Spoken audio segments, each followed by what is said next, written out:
Perkenalkan, nama saya Amalia Ziati, mahasiswa Universitas Siber Asia, Prodi PJJ Manajemen. Di sini saya akan menyampaikan hasil UAS dalam mata kuliah Digital Marketing MJ 310. Identifikasi industri dan sektor bisnis. Di sini ada e-commerce dan retail. Itu sektor ini sangat terkait dengan perilaku pembeli untuk memberikan rekomendasi produk yang bersifat personal. Startup digital atau SaaS and fintech itu memanfaatkan data untuk menarik pengguna baru dengan pengeluaran yang minimal atau CAC yang rendah. UMKM Go Digital. Sektor ini tengah mengalami pergeseran dengan mengambil keuntungan dari platform digital untuk meningkatkan aksesibilitas pasar dari tingkat lokal menuju tingkat nasional. Lalu ada perbankan atau digital banking, yaitu menitik beratkan pada pemanfaatan data untuk menjamin keamanan transaksi serta menghadirkan penawaran produk pinjaman yang tersegmentasi. Data driven marketing atau pemasaran berbasis data. Yang pertama ada segmentasi yang tepat. Data memungkinkan organisasi untuk mengelompokkan audiens mereka tidak hanya berdasarkan data demografi seperti usia atau lokasi, tetapi juga melalui faktor psikografi dan perilaku mereka, seperti klik apa yang dilakukan dan berapa lama mereka menatap produk tertentu. Yang kedua, ada personalisasi, yaitu saat ini ada tren yang disebut hyper-personalization, di mana iklan yang ditampilkan di layar seseorang disesuaikan dengan ketertarikan terbaru mereka. Yang ketiga, ada prediksi perilaku, yaitu memanfaatkan machine learning untuk meramalkan kapan seorang pelanggan mungkin akan melakukan pembelian ulang atau memutuskan untuk berhenti menjadi pelanggan.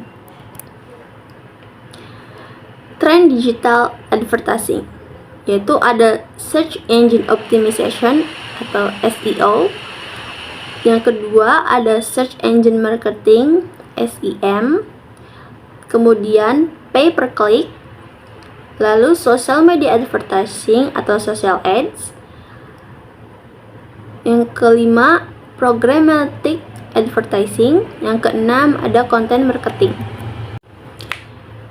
Yang pertama yaitu SEO, search engine optimization, adalah suatu proses yang bertujuan untuk meningkatkan kehadiran situs web secara alami tanpa biaya di pencarian seperti Google. Sasaran utamanya yaitu untuk menempatkan situs pada posisi teratas untuk kata kunci tertentu. Contohnya, ketika seseorang punya toko daring yang menjual sepatu olahraga, lalu membuat tulisan di blog dengan judul 10 sepatu lari terbaik bagi pemula. Saat orang mencari frasa tersebut di Google dan mengunjungi artikel yang tidak diberi tanda iklan. Yang kedua yaitu search engine marketing atau SEM, adalah praktik pemasaran ini melibatkan penggunaan iklan berbayar agar bisa muncul di halaman hasil pencarian mesin. Di Indonesia, istilah yang biasa digunakan adalah iklan Google. Contoh, ketika mencari sewa mobil di Jakarta, hasil teratas yang muncul dengan label sponsor. Itu contoh dari SEM. Perusahaan yang menyediakan layanan sewa mobil tersebut telah membayar Google untuk mendapatkan posisi tersebut. Lalu yang ketiga ada pay per click, yaitu sebuah model periklanan di mana pemasar mengeluarkan biaya setiap kali iklan mereka mendapatkan klik.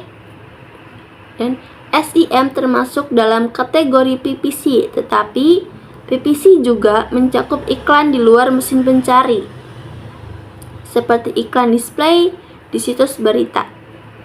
Contoh, seseorang sedang membaca berita di sebuah web dan tiba-tiba muncul iklan spanduk produk kopi atau ke konten lainnya. Kemudian kalau kita klik iklan tersebut, iklan kopi itu atau iklan tersebut akan membayar biaya klik kepada penyedia layanan iklan.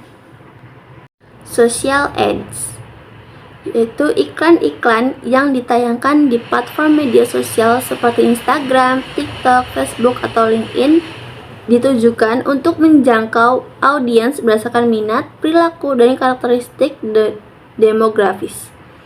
Contoh, ketika kita baru aja lihat video resep masakan di Instagram, lalu muncul iklan peralatan masak di sela-sela stories atau di feed kita.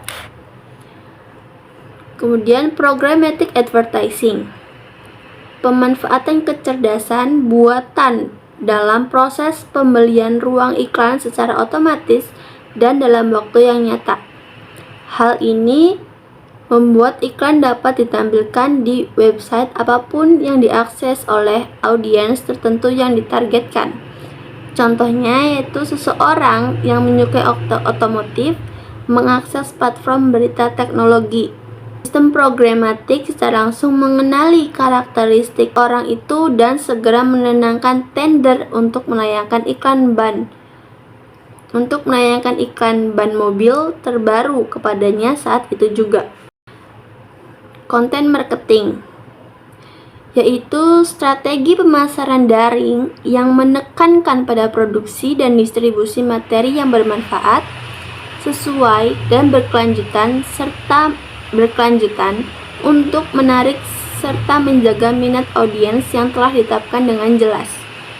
Berbeda dengan pemasaran konvensional yang cenderung mengganggu atau pemasaran dorong, pemasaran konten berusaha menciptakan kepercayaan dan kekuasaan sehingga calon pelanggan dengan sukarela mengunjungi usaha kita, atau pemasaran tertarik.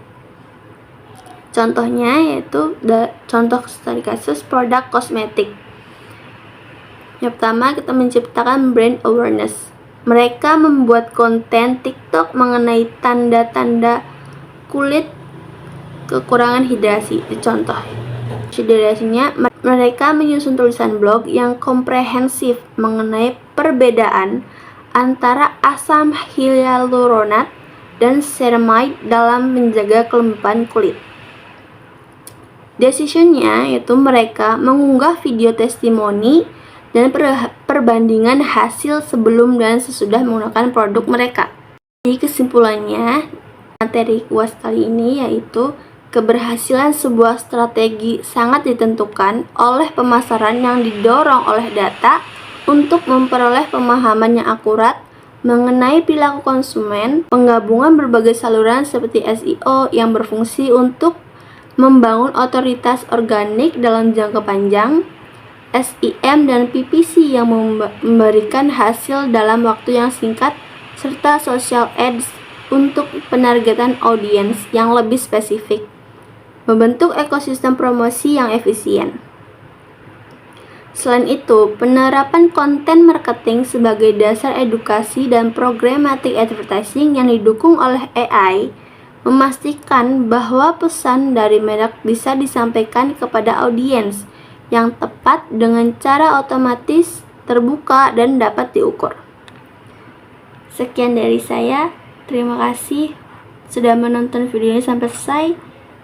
Wassalamualaikum warahmatullahi wabarakatuh.